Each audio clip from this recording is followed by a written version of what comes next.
Well, I think there's a lot to be said about this portrait of King Charles. It certainly captures his likeness, and it's going to go on display in the Philip Mould Gallery.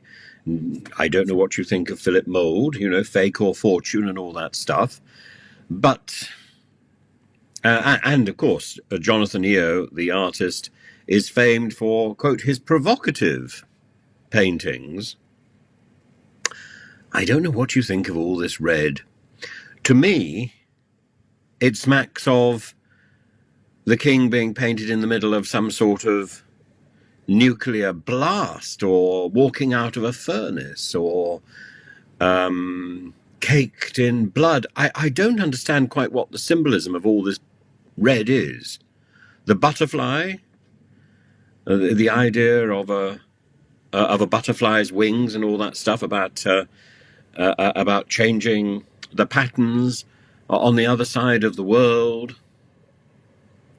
This is an incredibly striking painting. The painter has also done two paintings, at least to my knowledge, of Kevin Spacey, one of him playing Richard, and with his crown at a jaunty angle. And there's no question that the painter is the artist is an extraordinarily talented craftsperson, and that he gets a likeness. There is no question at all about that. But if you compare this painting to, for example, the painting of the Queen, the painting of Prince Philip, all done by Jonathan Yeo, this has a patina of doom about it, which nobody in the... to pick up an expression from Dan Wootton this morning, MSM, nobody from the mainstream media seems to be referencing. They all seem to be saying, oh, yes, it's look how remarkable it is, look how clever it is, look how well it's picked up the king's likeness. This is a huge 8-foot painting, and when you compare this painting to the paintings of Tony Blair, of David Attenborough, of Malala, they're sort of tamer, and it's something to do with the background, but this is worrying. And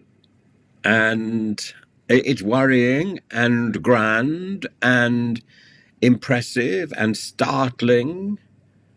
And I'm sure the king was fascinated by the technique, because the technique is simply dazzling.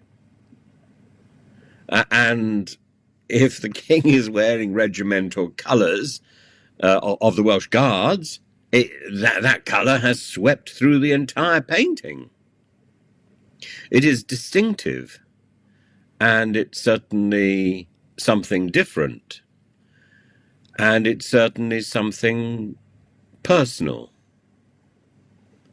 But I think it's also peculiar, and it's eventually ending up for the drapers, but it's... I don't see, except for the butterfly, which is strange, and, as I say, has elements of doom about it in itself. I don't see this painting as being a painting about the environment. This painting is a painting about catastrophe. School children who are looking at this in 200 years' time, what clues, says the painter, can he give to these children? And the king said, what about a butterfly landing on my shoulder? And that's there, but it's bizarre, and the shoulders seem quite narrow.